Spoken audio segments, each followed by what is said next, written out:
Bonsoir auditrices et auditeurs, chers internautes, merci de nous suivre sur nos plateformes digitales. Merci également de nous suivre sur la fréquence modulaire de la Génération FM, la 93.4. Nous sommes ici dans le royaume du Mofovi. Nous sommes dans une partie assez particulière entre Essil, village, et une île, un autre village qui se trouve derrière moi, qui s'appelle Batinière-Essil.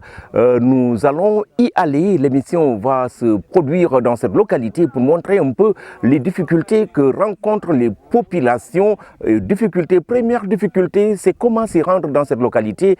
Y s'y rendre, c'est un véritable parcours du combattant. Vous avez vu ce qui est dans ma main gauche, c'est donc une pagaie qui permettra de faire avancer une pirogue. Mais également derrière moi, vous avez vu cette digue qui est en train d'être réalisée par les populations elles-mêmes, car ces populations insulaires de Batinière, comme toutes les populations insulaires de la Casamance, vous savez que la région naturelle compte beaucoup d'îles, surtout cette partie de la basse Casamance. Ici, se rendre à Batinière est un véritable parcours du combattant. Je le répète, s'y rendre, il faut donc prendre une pirogue, faire 1 heure, 30 minutes, voire 2 heures de temps pour atterrir à Batinière. Alors que cette digue qui existait dans le temps, qui permettait aux populations de marcher, cette digue-là, elle s'est détériorée. Et depuis lors, les populations n'ont pas cessé de lancer des appels qui sont restés sans réponse, sans réaction de la part des autorités. Ces populations n'ont pas croisé les bras. Avec certaines bonnes volontés, elles ont commencé à faire la digue. Mais faire cette digue-là, pour qu'elle puisse arriver, demande beaucoup d'énergie, demande beaucoup d'argent, demande beaucoup d'engagement. L'engagement est là, l'énergie est là. Au niveau des populations, il y a seulement l'absence de l'intervention de l'État qui est sollicitée par les populations. C'est tout le sens aujourd'hui de la présence ici dans ce lieu, mais aussi nous allons aller jusqu'à Batinière de ces populations pour une nouvelle fois interpeller l'attention particulière de l'État du Sénégal, mais également des bonnes volontés pour permettre à Batinière d'exister, mais à Batinière d'être une localité facile d'accès, et à Batinière également de se sauver, car l'île est menacée par l'avancée des eaux, entre autres. C'est aujourd'hui le thème de notre émission sur l'arbre à palabres qui est ici à Batinière. Auditrices et auditeurs, nous allons entrer en profondeur dans un instant.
C'était difficile d'étaler.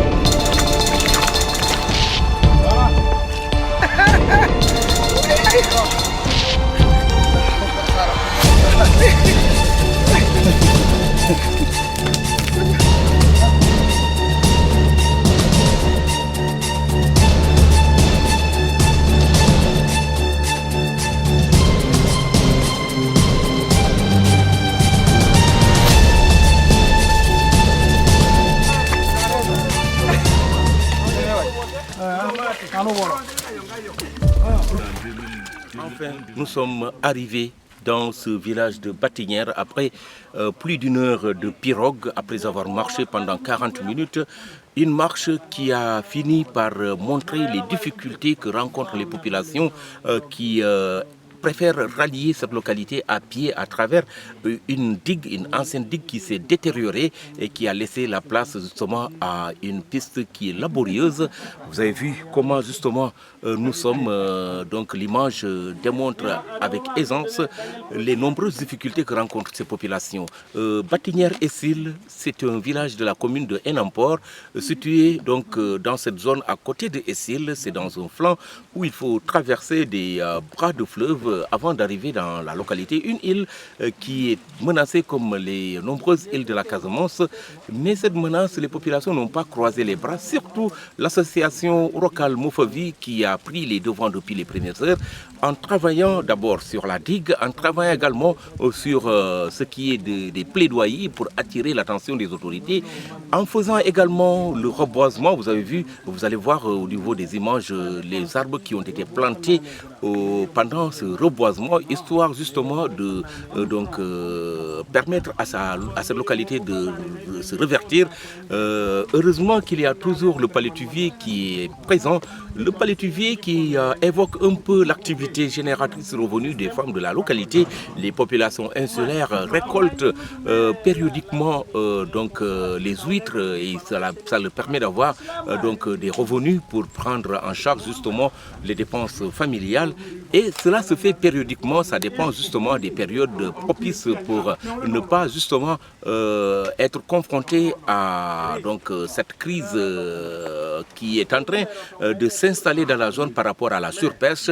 Vous le savez également, la surpêche, l'effet de la surpêche est ressenti par ces populations insulaires. C'est pourquoi ces populations voudraient continuer encore et encore interpeller les autorités et les bonnes volontés pour une attention toute particulière à leur vécu, à leur situation au niveau local. Nous allons donc dans un instant vous permettre d'entrer au vif justement de cette émission sous l'arbre à palabre. Nous sommes également sous l'arbre du cocotier qui est à côté, des palétuviers, des maisons, mais également de tout l'environnement de cette île pour vous montrer un peu les difficultés, mais également les espoirs suscités par les interventions des populations par rapport justement à la sauvegarde de cette île de la Casamance qui s'appelle Batinière. Voilà, nous sommes à Batinière, nous sommes avec un Casamancé de la diaspora qui s'est engagé dans cette aventure, une aventure pour le développement, pour la sauvegarde, disons,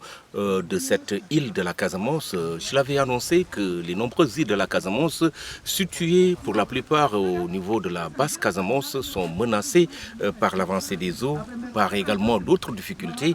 Ce sont ces difficultés qu'on est en train d'essayer de ressortir pour permettre justement aux autorités et aux bonnes volontés d'intervenir pour changer favorablement cette donne malheureuse qui est en train de s'installer au niveau de ces populations insulaires. Nous vous laissons vous présenter. Oui, moi c'est M. Eli Emmanuel Manga. Donc je viens de Toronto au Canada.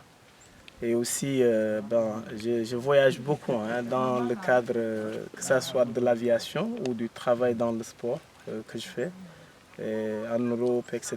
Et c'est mon frère qui m'a parlé de cette mission.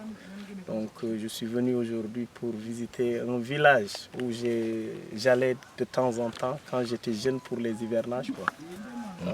Voilà, donc vous avez entendu, c'est quelqu'un qui connaît l'île de Batinière depuis qu'il travaillait pour justement une structure à Ziguinchor. Il aura l'occasion de revenir sur le nom de cette structure qui a eu à jouer sa partition dans cette île de la Casamance. Dites-nous un peu comment vous avez découvert cette île de la Casamance. Oui, Batinière, il faut dire que notre papa, sa maman est originaire d'ici.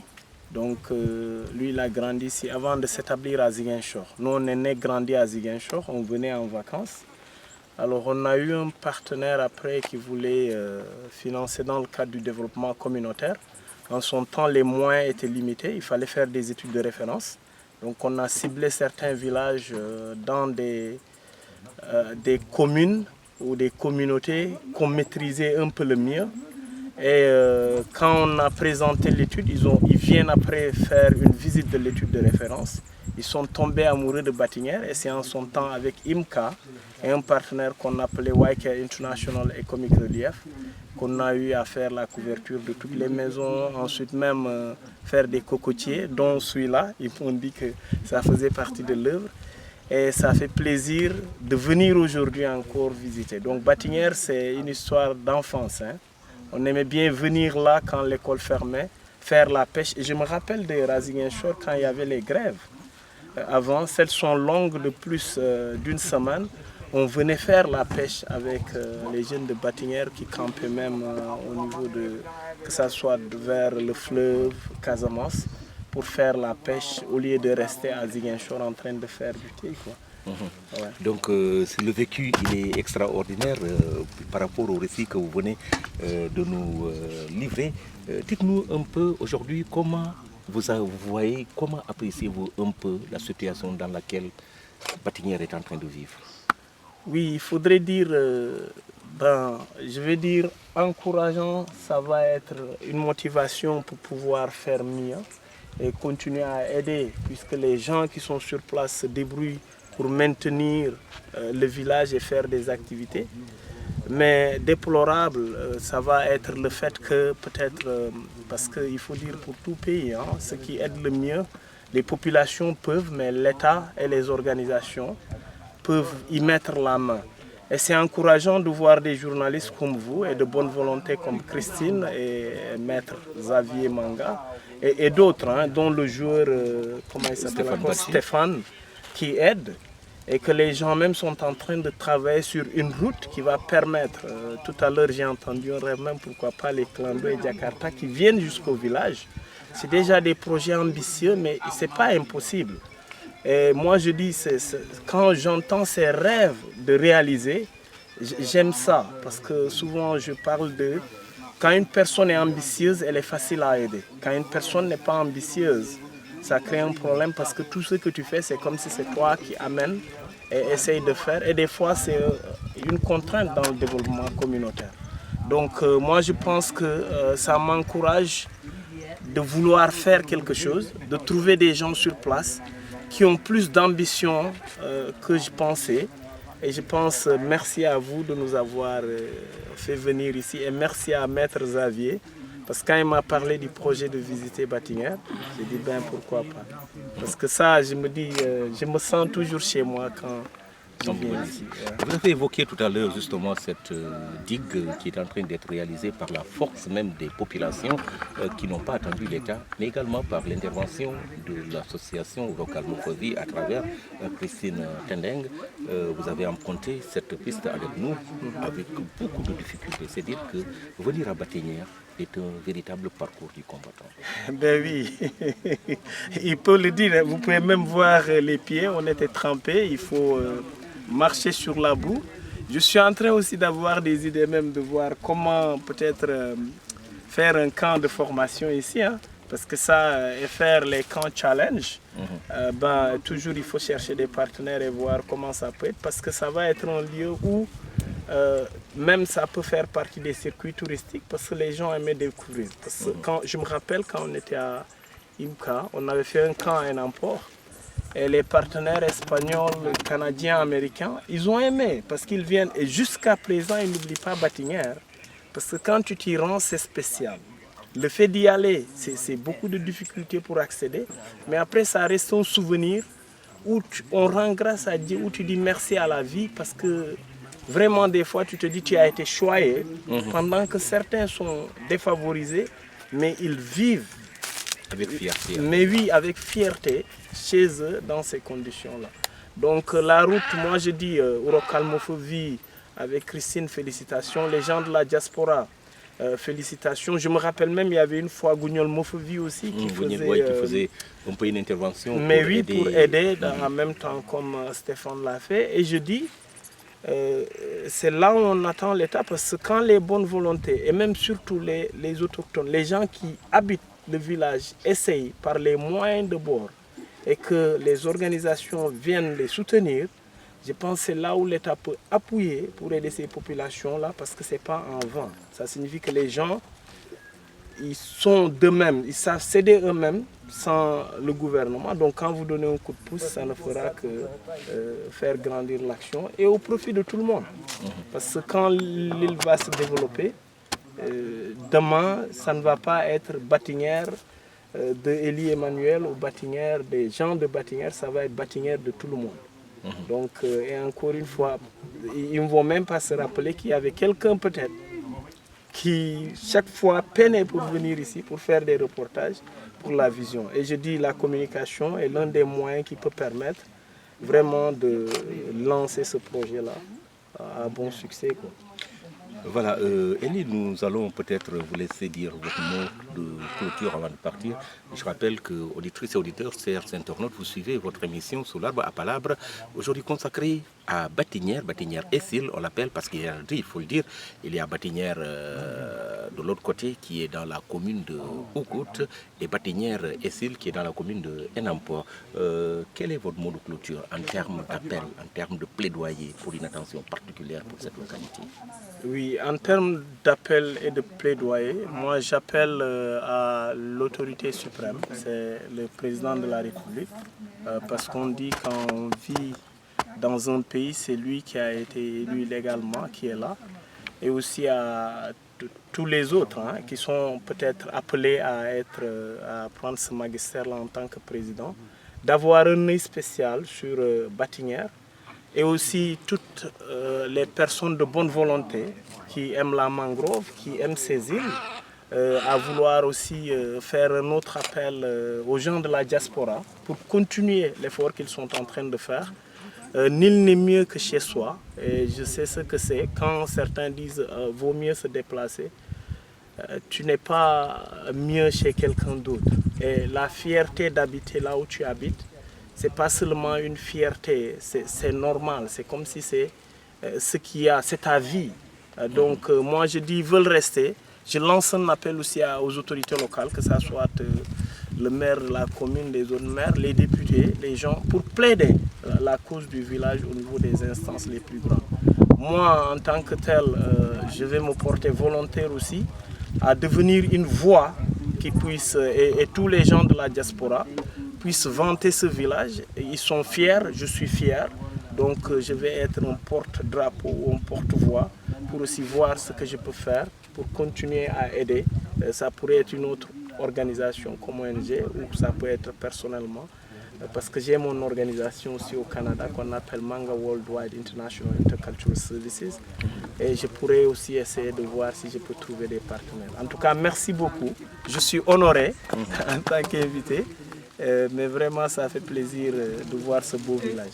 Un mot en Diola pour nos parents qui nous suivent à travers nos plateformes digitales, qui sont en Europe, aux Amériques, entre autres localités, et qui nous suivent et qui pourraient être intéressés à intervenir.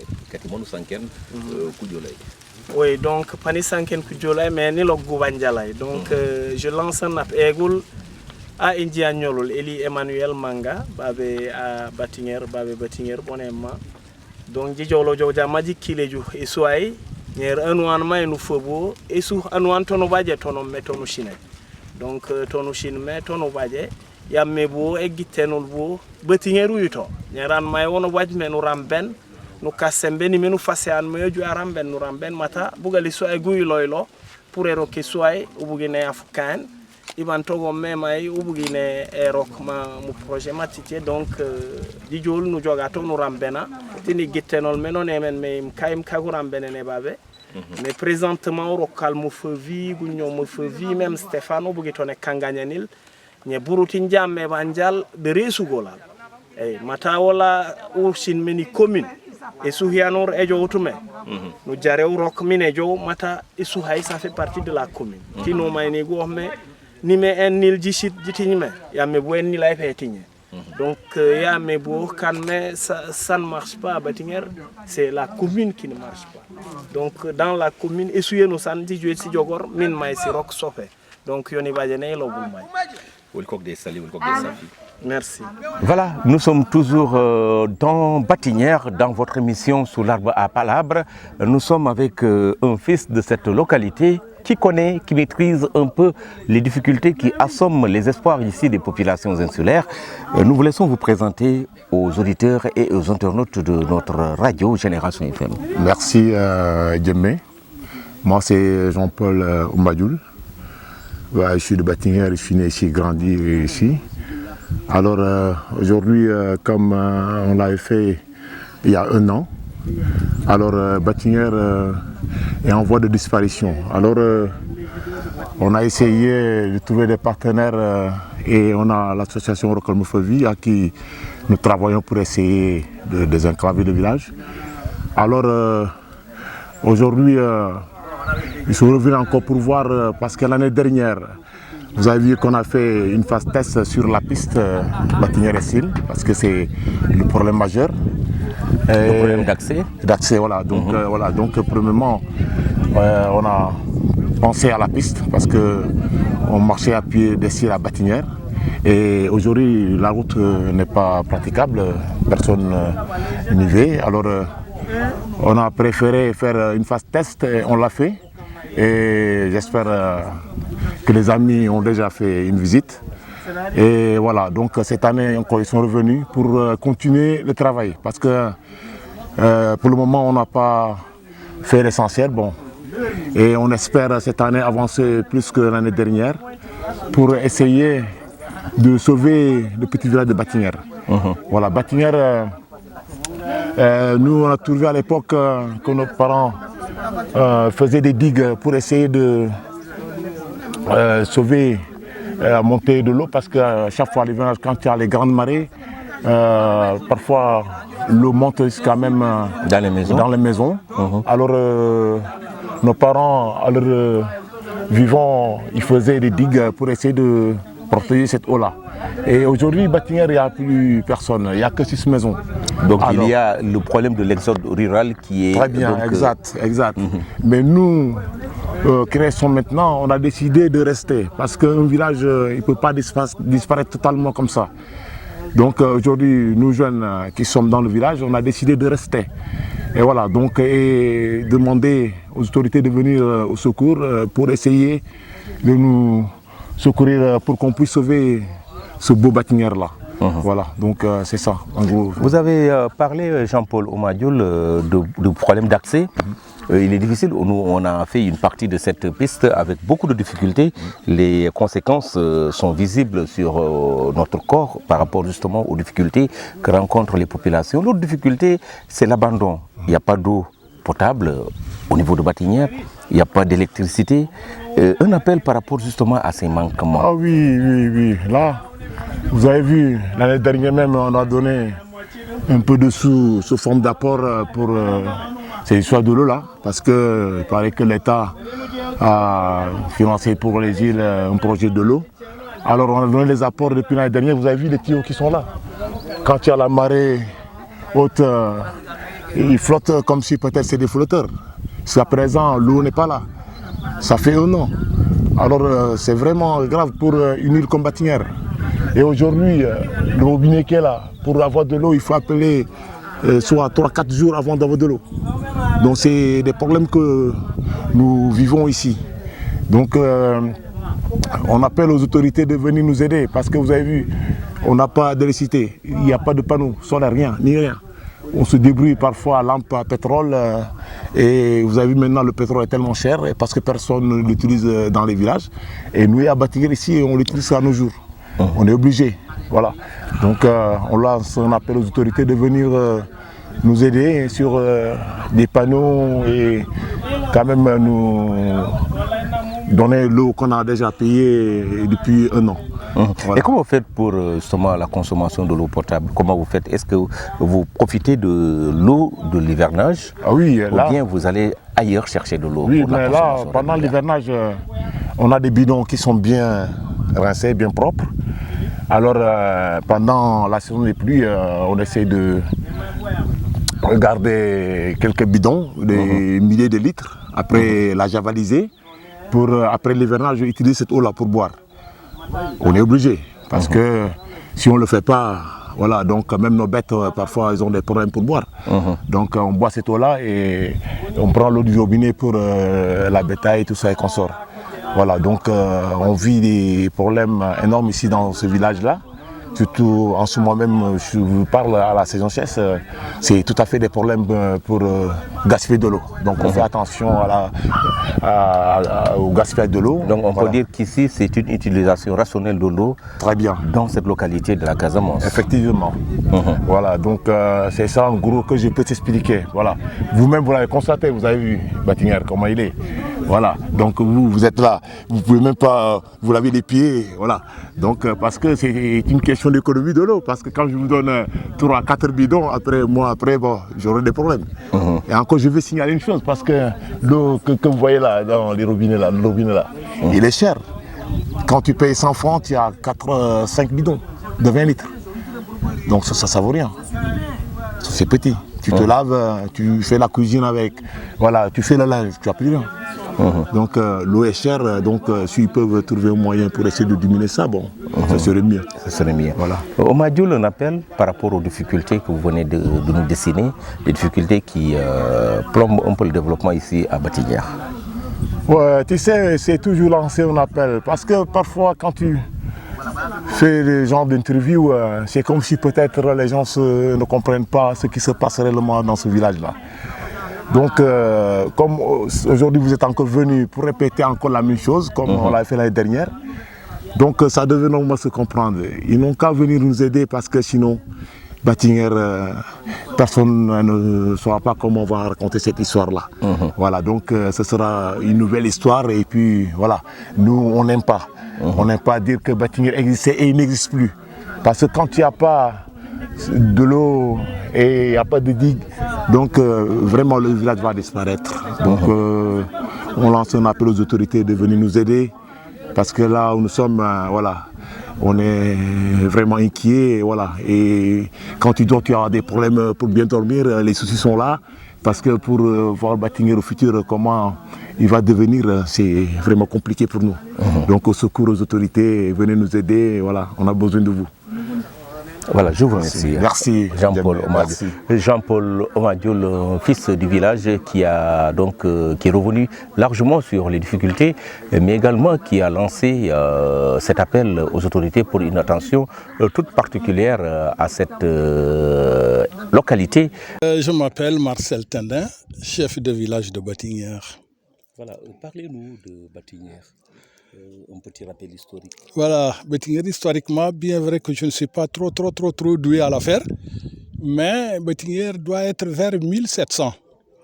1700, parce que nous sommes des gens, comme le dit le Toubab, nous sommes des déplacés. Venant, moi, mon grand-père, probablement, il vient de Tama. Voilà, c'est un problème de guerre. D'ailleurs, le nom de Batiguière, probablement, c'est des guerriers. Alors, au lieu de dire Batiguière, c'est un peu pas facile à prononcer, on dit Batiguière. Waouh, nous sommes des guerriers. C'est à cause de Bassène qu'on s'est battu à Séléki pour pouvoir enfin s'éparpiller, d'autres Batiguière 1, d'autres Batiguière 2. Et enfin, finalement, d'autres sont partis vers Badiat et autres. Mais c'est un grand village. Voilà, c'est un grand village. Aujourd'hui, le village est devenu tout petit. Tout petit, on ne comprend pas. Je dis l'épidémie mortelle nous recrute un à un et on est devenu à 7 ménages. C'est pourquoi c'était à combien de ménages? Là, c'est une concession. Là, c'est 2 maisons. Là, c'est 2 pères de famille. Là, c'est 2 pères de famille. Et nous, là, c'est 3 pères de famille. Là-bas, c'est 4 pères de famille. Et là-bas, c'est 3. C'est une grande population. Finalement, on est là. On se débrouille de nos moyens. Bien vrai qu'on n'a pas les moyens faciles. Alors, on est là, on se débrouille de la manière. Quels sont les problèmes aujourd'hui? Les problèmes aujourd'hui, on en a rencontré plusieurs problèmes parce que d'abord, on avait un problème d'eau. Le problème d'eau, même si on n'a pas de quoi manger, mais il faut au moins avoir de quoi boire. On n'a pas de quoi boire. Il y avait une citerne qui est là, qui est détériorée complètement. Dans le temps, on buvait sur les mares qui sont là-bas. Après, vous allez faire une visite, vous verrez que vraiment, à un moment donné, nous, on vivait difficilement. Finalement, IMCA nous a aidés à pouvoir faire quelques réflexions sur les tôles surtout. Et maintenant, je ne sais pas quelle ONG qui nous a donné ces robinets. Alors, on vit de ces robinets-là, soit 1 fois par semaine ou 2 fois par semaine. Je dirais encore que vraiment l'État, ça je ne manquerai pas de le dire toujours, même si on ne le dit pas, on est oublié. Ça fait 5 ans que moi je parle de la citerne. La citerne. Vous voyez, si on regarde sur les villages environnants, tous les villages sont électrifiés ruraux. Mais nous, rien. Quand on parle la fois passée avec le PCR, il nous dit, voilà, Batiguière, vous avez vos panneaux et c'est à la gouvernance. Bon, je pense qu'il y a 4 gouvernances parce que s'il y a vraiment une seule gouvernance, on peut avoir nos panneaux. Jusqu'ici, on n'a pas d'électrification. Qui a ses 5 francs va se payer un petit panneau pour charger son portable peut-être et pouvoir électrifier un peu sa maison, soit même jusqu'à 10h30. C'est bon. Donc vous vivez difficilement les conditions. Très difficilement. On a demandé d'aide, mais ça vient difficilement. Même pas plus qu'hier, avant-hier. Moi, j'ai été voir d'abord avec Christine d'abord, et ensuite, il y a un ONG, Data, était venu pour mesurer je dis, venez au secours. Venez au secours. Parce que nous, vraiment, on ne sait pas ce qu'on doit faire. Venez au secours. Alors, vous avez peur pour la survie de votre île? C'est ça. C'est parce qu'on veut conserver l'île. D'abord, le Toubab en a besoin. Le Toubab en a besoin. Pourquoi je dis que le Toubab en a besoin? Parce qu'à un moment donné, quand ils viennent à Ziguinchor, ils prennent une pirogue motorisée pour aller une excursion à l'île des oiseaux. Mais c'est quoi quand on parle d'île d'oiseaux? Si l'oiseau a une île, mais pourquoi pas les personnes? Donc les personnes doivent normalement sauvegarder leur île. C'est ça, en tout cas, c'est une bonne chose pour l'État et pour le goût, je ne sais quoi que ce soit. Et comment vous faites pour la santé, pour vous soigner ici? On en avait une petite case, elle est là, elle est détériorée complètement. Alors, il y a un Toubab et une blanche. La dame, j'ai connu le nom de la blanche. Elle vient donner un petit traitement ici et puis elle repart. Avec un ASC de la santé. Il est décédé, il n'y en a plus. Maintenant, on vit comme ça. Qui veut aller se soigner, soit à Séléké, Enampor ou Brin. Ou même, je ne dirais pas, pourquoi pas Ziguinchor. Ouais, c'est ce qu'on vit ici. On vit toujours ça. Jusqu'ici, c'est ce que nous vivons ici. Et l'école, rien. Il n'y a pas d'école, il n'y a rien. Même si les moulins qu'on a réclamés, ça fait plus de 20 ans, on ne peut même pas voir qui veut piler son riz. Va ici, le Brin, si c'est possible. Vous êtes des Sénégalais et l'État sénégalais? Ah, l'État, nous sommes des Sénégalais, plus que Sénégalais, j'ose le dire. Mais l'État ne pense même pas à nous. Franchement, il faut qu'on se le dise. Ne pense même pas à nous. La plus petite chose que tout le village, je dirais l'arrondissement est électrifié, nous rien. Pourquoi? On est oublié. On est oublié. Mais on fait partie des citoyens sénégalais, comme tout un chacun. Ça, moi, je ne peux pas le dire non. Le seul sous-préfet que j'ai tenté, finalement, il est venu ici, c'est Goudiaby. Goudiaby, j'ai pris une pirogue motorisée, on est allé le chercher avec le chef d'Enampor, qui est notre président du collectif, est allé le chercher. On est venu ici, on s'est concerté avec tout le village. Ensuite, il est reparti avec la pirogue. Beaucoup, j'ai tout fait, les autres, j'ai tout fait. Mais je ne me décourage pas, Moi, je leur ai dit, même si je suis seul dans ce village, je vivrai ici. Je vivrai ici.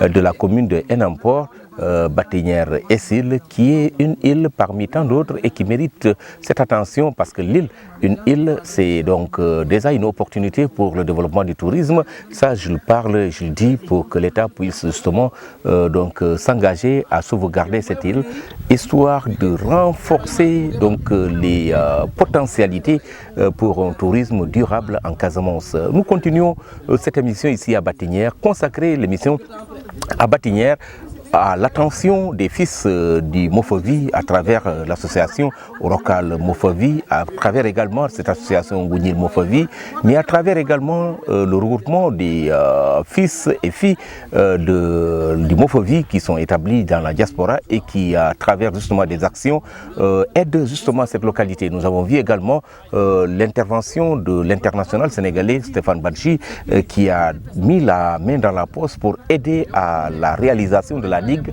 que nous avions empruntée au départ, une digue qui a démarré, il a dit c'est une phase test. Donc pour cette phase test, Stéphane Badji a mis la main dans la poche avec tant d'autres. L'idéal c'est que tout le monde puisse faire la même chose, surtout l'État également puisse intervenir pour permettre justement à que l'accès soit facile, l'accès à Batinière. Si cette piste est réalisée, parce que c'est une piste qui a servi aux nombreuses populations qui ont habité dans cette île, aujourd'hui affectées par l'exode rural, mais cet exode rural peut être combattu d'après Omadioul que vous avez écouté. Si tout le monde, en tout cas, s'engage dans ces efforts, Batinière reviendra, ce Batinière-là qui existait dans le temps, ce Batinière qui a joué sa partition pour le développement de notre pays, le Sénégal. Voilà vivement une attention toute particulière pour que ces populations de Batinière insulaires puissent se sentir comme des Sénégalais à part entière et non des Sénégalais entièrement abandonnés. Donc c'est donc le cri de cœur, le sens du cri de cœur de Oumadioul. Nous poursuivons cette émission avec notre caméraman du jour, Simon Lamine Cissé, le caméraman pour cette émission, Simon Lamine Cissé, qui y est avec moi, qui vous présente cette émission, Amadi Khalilou Diémé, dans quelques secondes pour la suite de l'émission. Voilà, nous sommes toujours dans ce très beau village du département de Ziguinchor, commune de Enampor, la zone qui est dite le Mofovi. La localité, vous le savez, c'est d'ailleurs sur cette localité que s'est focalisée cette émission depuis le début. Nous sommes à Batinière-Essil, une île comme les nombreuses îles de la Casamance qui souffrent de l'avancée de l'eau, mais qui souffrent également de l'abandon des autorités qui ne jettent pratiquement pas une attention particulière à cette localité. Les populations n'ont pas croisé les bras. Vous avez vu les efforts consentis par ces populations d'abord pour faciliter l'accès, ensuite pour en tout cas reverdir la zone en faisant justement ce qu'on appelle le reboisement, amener des espèces végétales pour davantage reverdir cette zone qui est déjà riche en végétation par rapport au palétuvier, ce qui fait que la zone est très riche en huîtres, en poissons, entre autres richesses, potentialités qu'on peut noter dans cette localité. Les fils de Batinière, les fils du Mofovi, disons, se sont donné la main pour jouer grandement le partition en attendant l'intervention des autorités et des bonnes volontés qui doivent venir pour sauver ce village de la commune de Enampor. Nous sommes avec un avocat à la cour de Luxembourg, maître Jean-Xavier Manga. Jean-Xavier Manga. Voilà, maître, bonsoir. Bonsoir, monsieur Khalil. En tout cas, merci d'avoir accepté d'être ici à Batinière aujourd'hui. Pouvez-vous revenir un peu sur le lien qui vous lie avec cette localité? Je dis bien que moi, je suis un fils de Batinière. Donc, je suis un fils de Batinière. Comme tout fils de Batinière, on doit aimer son terroir. Donc, ce qui fait que je suis aujourd'hui au Luxembourg, mais mes racines sont à Batinière. C'est pourquoi je suis là aujourd'hui pour me ressourcer et surtout aussi voir la situation, constater et voir ce que je peux faire et l'aide que je peux apporter à mon village. En termes de comparaison, vous avez quitté Batinière il y a des années sûrement, vous êtes revenu aujourd'hui. Qu'est-ce qui a changé entre-temps? Tout à fait, il y a un changement, donc le changement on le constate parce qu'il y a les digues anti-sel qui protègent l'avancée de la mer par rapport aux maisons, ce qui est un problème parce qu'aujourd'hui, au fur et à mesure que la mer avance, les bâtiments risquent de tomber et les villageois risquent de quitter. Donc il y a ce véritable problème de l'avancée de la mer et aussi la route qu'on prenait pour venir au village, elle est coupée et n'est pas praticable. Ce qui n'est pas bien parce que ça fait une coupure entre Batinière et les autres villages du Mofovi. Parce que c'est un village, qu'on le veuille ou non, de pêcheurs et de cultivateurs. Et ce village pourrait toujours contribuer, comme il le faisait toujours, à nourrir les autres villages, à leur produire du poisson. Aujourd'hui, que vous avez constaté ces difficultés, nous avons eu l'information que vous avez également mis la main dans la poche, vous, en tant que fils de ce village, dans justement la réalisation de cette digue. La phase test a été réalisée grâce à vous, grâce à d'autres donateurs tels que Stéphane Badji, l'international sénégalais. Qu'est-ce qui a motivé votre action d'abord? Effectivement, je voudrais bien faire une petite historique de la situation parce que j'ai mon ami et frère qu'on a grandi ici, à savoir Jean-Paul, qu'on appelle Oumadioul Longen, qui m'a envoyé des vidéos parce que souvent on communique par WhatsApp, je demande des nouvelles du village, il m'a envoyé des vidéos pour me montrer l'avancée de la mer. J'ai dit, écoute mon frère, je ne peux pas rester sans rien faire, même si je ne vais pas faire grand chose, mais je vais essayer de faire quelque chose. J'ai dit, pour l'instant, donc je vais essayer de lever des fonds. Vu que je suis le président de l'association des Sénégalais du Luxembourg, donc j'ai demandé à ce qu'on lève des fonds pour pouvoir aider le village à faire la restructuration de la digue et aussi à aider le village pour lutter contre l'avancement de la mer. C'est là où on a collecté des fonds pour venir aider la population. C'est pourquoi on a commencé le travail de la digue. Donc la première phase test après la phase suivante, et on ne va pas arrêter là. Et donc je me suis dit, même si je ne suis pas là, mais je peux faire quelque chose. Et je dois faire quelque chose. C'est une obligation. Donc il faut savoir que même si on n'est pas là, le cœur est là, et comme je dis, on est enseigné ici. Mais le constat aujourd'hui avec le départ des populations, avec l'exode rural, sûrement à cause de la situation que vit Elobaline, si vous avez un appel à lancer par rapport justement à ce qu'on peut considérer comme un désastre qui risque de plomber. Effectivement. Donc ce que je voulais dire, le constat est réel qu'il y a des personnes qui quittent le village, mais il faut comprendre aussi cette réalité parce qu'il doit y avoir aussi d'autres activités au-delà vraiment de la pêche que les gens font comme activité, pouvoir exploiter les richesses de ce village. Donc, comme je disais toujours, mon aide ne va pas se limiter à la digue, mais il faut mettre en place des projets comme la production du miel. On peut aller au-delà de ça. C'est un projet à l'avenir qui va être fait. On va aller aussi dans le projet d'élevage parce que c'est une zone où l'élevage de porc peut évoluer très bien et prospérer. Des canards, effectivement. Donc on va aller dans ce sens-là. On ne va pas se limiter à la digue. Comme ça, les gens ne vont pas quitter parce qu'au-delà de ça, si on remembre et on met la digue, après il faut qu'il y ait des activités. Et il y a un potentiel réel à exploiter. Et au-delà de ça, même si on part dans ce digue, il y a le tourisme qui peut venir. On peut exploiter ça. Pourquoi pas de mettre des cabanes sur pilotis pour que les gens puissent aussi visiter le Bolon qui a une mangrove et aussi un écosystème très attractif qui peut développer le tourisme. Donc aujourd'hui vous avez évoqué cet aspect justement du tourisme Batinière qui présente des potentialités réelles pour le développement du tourisme. Il invite justement des autorités en charge justement de ce secteur à se pencher à cette facette qui peut justement renforcer ce secteur au niveau de la région de la Casamance. Effectivement. Donc à ce niveau, dépasser le cadre personnel, individuel et collectif, maintenant il y a au niveau national l'autorité qui est en charge du développement du pays. Donc le Sénégal est un ensemble et Batinière fait partie de cet ensemble-là. Donc il est plus que nécessaire qu'on puisse aussi sentir la main de l'autorité sur ce qu'on, permettez-moi d'employer ce terme, l'émergence aussi de ce terroir, et qu'on sache que toujours est-il qu'une partie du Sénégal qui se développe et qui avance sert toujours le Sénégal. Donc j'appelle aussi les autorités politiques à faire un acte. Quand je parle politique, je ne me limite pas à la politique politicienne, mais administrative, ce qui gère de manière effective le pays. Donc à essayer d'aider cette population-là à pouvoir exploiter leurs ressources, leur potentiel et vraiment permettre Batinière de rester et pouvoir survivre, même mieux vivre.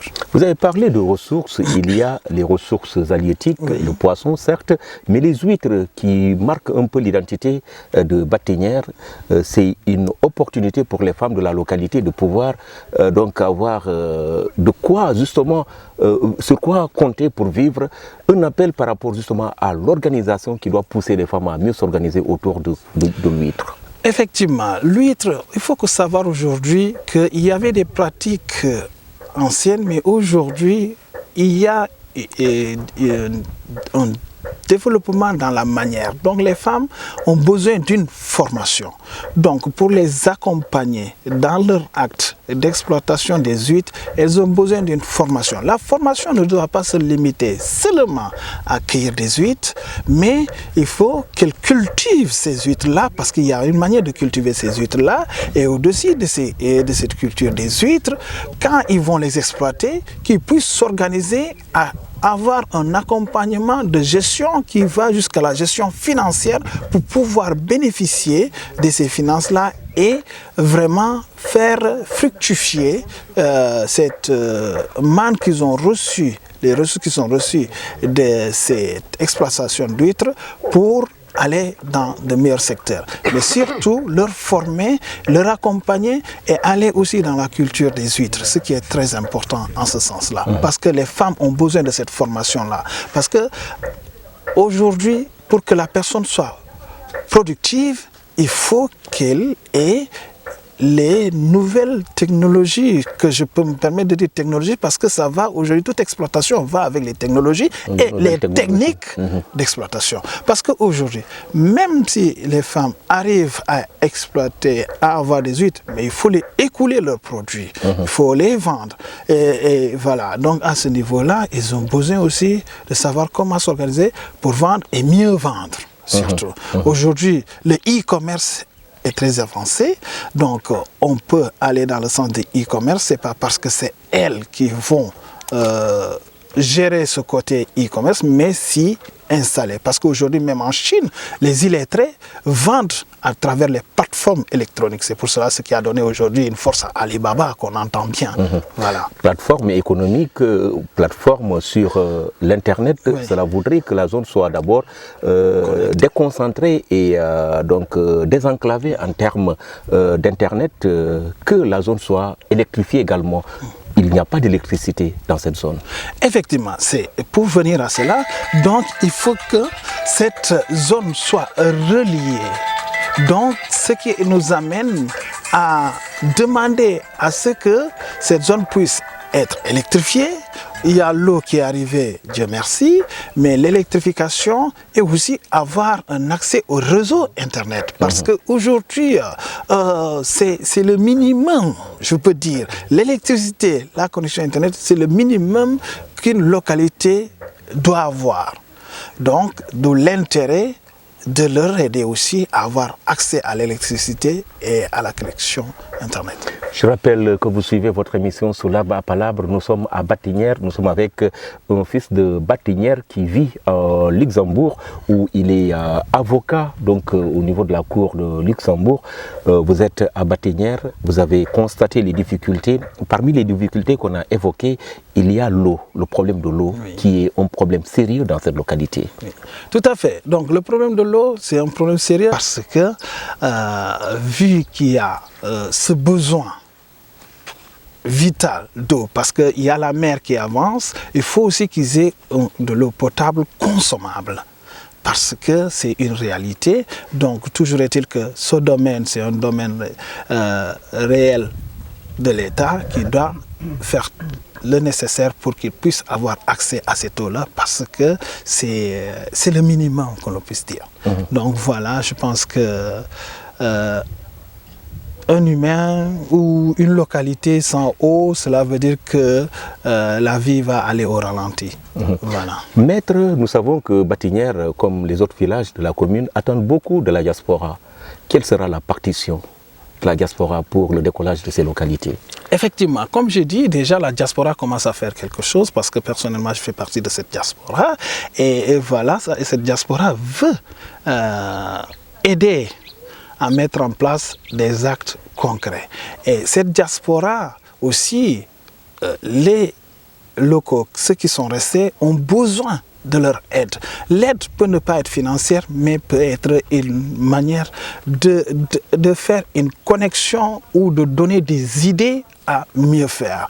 Mais toujours est-il que l'aide aussi financière est d'une nécessité, parce qu'aujourd'hui on sait bien que rien ne peut se faire sans argent, qu'on le veuille ou non.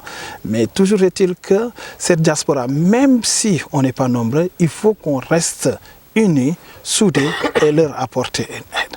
Maintenant, pour que cette diaspora puisse vraiment leur aider, il faut eux qui sont sur place acceptent de mouiller le maillot et de travailler en connexion, ce qui nous aidera à faciliter les choses et à venir à leur aide. Parce que sans cette connexion entre eux, rien ne peut se faire, parce que c'est eux qui sont sur place, c'est eux qui connaissent leurs problèmes, c'est eux qui peuvent dire quels sont les problèmes, et c'est eux qui doivent agir pour qu'on puisse les accompagner. Donc je parlerai que la diaspora ne pourra que leur accompagner dans les actes qu'ils vont poser à l'avenir. Et pour terminer, quel est l'appel que vous avez à lancer pour clôturer? Un appel sûrement sous forme de plaidoyer par rapport à la situation de Batinière. Voilà, donc déjà, quand je vais dire l'appel que je vais faire, c'est d'abord les fils de Batinière, partout où ils puissent être, à Ziguinchor, à Dakar et ailleurs, qu'ils déjà viennent se ressourcer, viennent voir qu'est-ce qui est devenu leur village,